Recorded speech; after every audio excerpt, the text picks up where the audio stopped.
اگر ایک بھائی بیمار یا کمزور پڑ جائے نا تو دوسرا بھائی بنا پراپرٹی یا اس کی زمین خرید کے مدد نہیں کر سکتا۔ جس رب نے ایک بھائی کو دوسرے بھائی کا سہارا بنا کے بھیجا، وہی بھائی آپس میں ایک دوسرے کی شکل نہ دیکھنے کی قسم کھا لیتے۔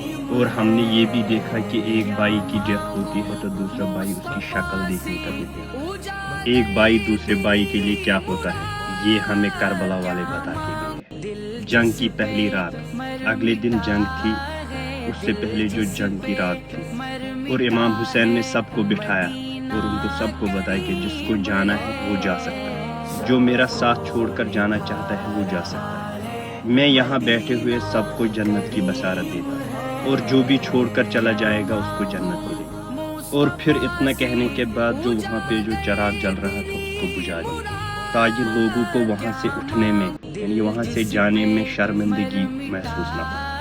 اور تھوڑی دیر بعد امام حسین نے کہا، عباس چراغ جلاؤ۔ پھر چراغ جلایا تو کوئی اٹھ کے نہیں گیا، اور پھر سے وہ بات دہرائی، اگر جس کو بھی جانا ہے تو اس کو جنت ملے گی۔ پھر سے چراغ بجھا دیا۔ تھوڑی دیر بعد پھر سے بولا، چراغ جلاؤ، لیکن پھر بھی وہاں سے کوئی نہیں گیا۔ امام حسین نے یہ 3 بار دہرایا۔ یہ دیکھے امام حسین کو اپنے بھائی حضرت عباس پہ اتنا بھروسہ تھا کہ اگر سب جا سکتے ہیں لیکن میرا بھائی نہیں جا سکتا۔ اسی لیے امام حسین نے یہ کہا کہ عباس چراغ جلاؤ۔ ان کو پتہ تھا کہ سب جا سکتے ہیں لیکن میرا بھائی حضرت عباس نہیں جا سکتا، اسی لیے بار بار کہا، عباس چراغ جلاؤ۔ حضرت عباس جب شہید ہوئے نا کربلا کے میدان، اور جب وہ زمین پہ گر گیا نا، اس نے اپنی بھتیجی کی محبت یعنی کہ وہ اپنی بھائی کی بیٹی کے لیے پانی لے گیا۔ یہ ہوتا ہے بھائی۔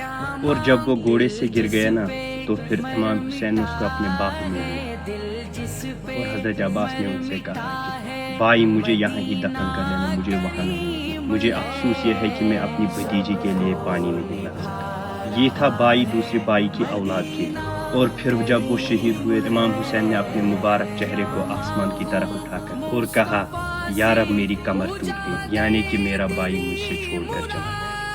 یہ بتائے کہ اگر ایک بھائی دوسرے بھائی کو چھوڑ کر چلا جائے تو اس کی کمر ٹوٹ جائے۔